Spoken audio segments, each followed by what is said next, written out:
Now to the first of our formal speakers, Hugh Mackay. Hugh is Australia's preeminent social researcher, internationally recognised for his pioneering work in this area. He's the author of 9 books in the field of social psychology and ethics, as well as 6 novels. He's been a newspaper columnist, most notably I might say, Hugh on my newspaper, Sydney Morning Herald, for many and many a moon. A wonderful writer and media commentator for over 25 years. He's an honorary professor of social science at the University of Wollongong. He was an officer in the Order of Australia and a patron of the Asylum Seeker Centre. The theme of Hugh's address is, how will history judge us? Please welcome Hugh Mackay.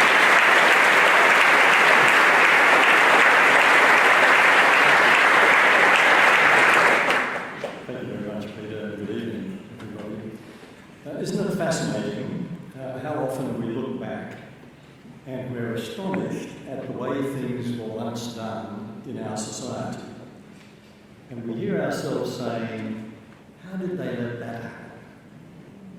Different rail gauges in different states. How did they let that happen? Fathers banned from labour wards while their children were being born. Women forced to resign from permanent positions in the public service when they got married. This is not ancient history, this is recent history. Smoking in an aircraft. How did they let that happen? Aboriginal children stolen from loving parents in an attempt to wipe out Indigenous culture. How did they let that happen? Well, in the future, what will historians and social analysts say when they look back at the present-day Australia, when they look back at us? What sort of things will they pick on to say, how did they let that happen? In particular, what do you imagine they will say about our treatment of the tiny proportion of the world's refugees and asylum seekers who come here? What will they say about successive governments' enthusiasm for the idea of a regional processing centre, but no record of any Australian government ever volunteering to establish one? What will they say about our harsh treatment of asylum seekers who come by boat and are incarcerated in long-term detention? Well, we know one thing they won't be able to say, as we might have been able to say about the stolen generations, or even about the sexual abuse of children in religious and other institutions. On this subject, they won't be able to say to us, oh well, most people didn't know what was going on. They won't be able to say it because it obviously is not true. Is there a single Australian who doesn't know about the impact on people's mental health of life in our detention centres? Is there a single Australian who does not realise that we've been systematically demonising and dehumanising asylum seekers who fled their homelands at great personal risk in those notorious boats? Could anyone in Australia now be ignorant of the findings of the Human Rights Commission report into the damage we've already done and are doing to children in long-term detention? We get passionate about some things in Australia. We've got fleetingly passionate about the fact that Indonesia executed 2 Australian drug traffickers who had been convicted of a crime. But where's the passion? Where's the rage? Where's the shame in the face of our own government's policy, not just this one, but previous governments as well? A policy that for many asylum seekers amounts to a kind of slow death. We're against the death penalty, but we do this. The eroding mental health of asylum seekers incarcerated in our detention centres is associated not just with the loss of freedom, not just with the privations of being put in a quasi-prison, but also with a rising sense of despair that dawns on them, as it dawns on them that our government actually means that these people will never settle in Australia. Now, maybe there are some people in contemporary Australia who actually don't know what's happening in the rest of the world. Maybe there are people who don't realise that this tiny trickle of hapless asylum seekers coming to Australia is a mere drop in the ocean of misery that is the global refugee problem. Melanie has reminded us tonight that there are 18, that's a pretty conservative estimate, possibly more than 18 million people who tonight have nowhere to call home, at least nowhere to call home that is safe and secure.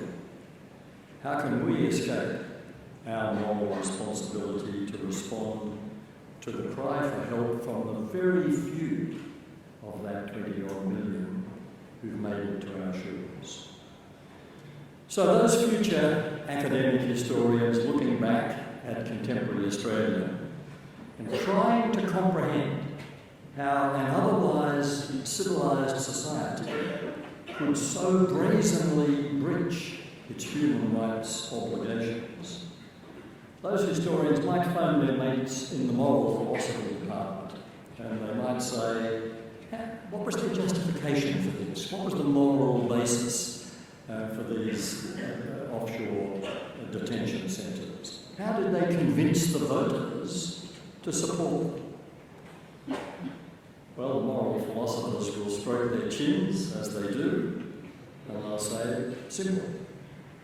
They appeal to the murkiest and the most slippery moral principle of all and made it seem plausible. The end justifies the means. The very same principle used to justify torture, political assassination, bribery, corruption of all kinds. How else can you explain successive governments' arguments that this is how you stop the boats? And just like the torturers, they are able to show that it works. See for yourself, we stop the boats. Well, in an attempt to quell any moral squeamishness that some of us might feel about what's going on in our name, again, successive governments have employed two supporting arguments. First, we're trying to stop people drowning at sea. This is rubbish. This is nonsense. If we were committed to stopping people drowning at sea, we might have noticed what Italy did. We might have had a fleet of planes and ships out patrolling the oceans beyond our borders to find people in distress and rescue them from unseaworthy boats. The second argument is also a bit of a corker. We want to discourage people smugglers. Well, of course, we want to discourage people smugglers. But there are two very distinct moral questions here that governments seem absolutely determined to conflate into one question. But they're separate. One question is, how do you stop people smugglers from exploiting the world's most vulnerable refugees? And completely separate question, unrelated to the first question, how do you treat people once they've arrived here by whatever means? To put the two together is either morally reckless or else it's simply dishonest.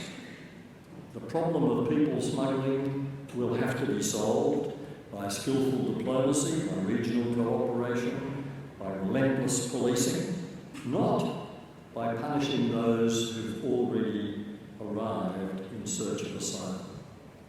Yet, that's our strategy. So, not surprisingly, we are already facing growing opprobrium from our region and from the wider world. And we can say confidently in the future, some Australian government will be shamed into making an apology for all of this and finding the wherewithal to pay compensation to the people who they've been so grievously abused in our name. Well, we know all that. There's a sting in the tail of this story, though. For any government with a black hole like this one at its moral heart, other moral lapses become correspondingly easier. It's not just about how we treat asylum seekers. Once you've implemented a policy that hits desperate refugees where it hurts most, denying them identity, dignity, freedom and hope, it becomes easier to be tough on your own poor, your own elderly, your own unemployed, your own marginalised. Once you've persisted in telling the big lie that asylum seekers are illegals, telling otherwise comes more easily as well. In other words, this is above all a moral issue. Governments that fail to provide moral leadership inevitably lose their moral authority, and that's a loss that diminishes us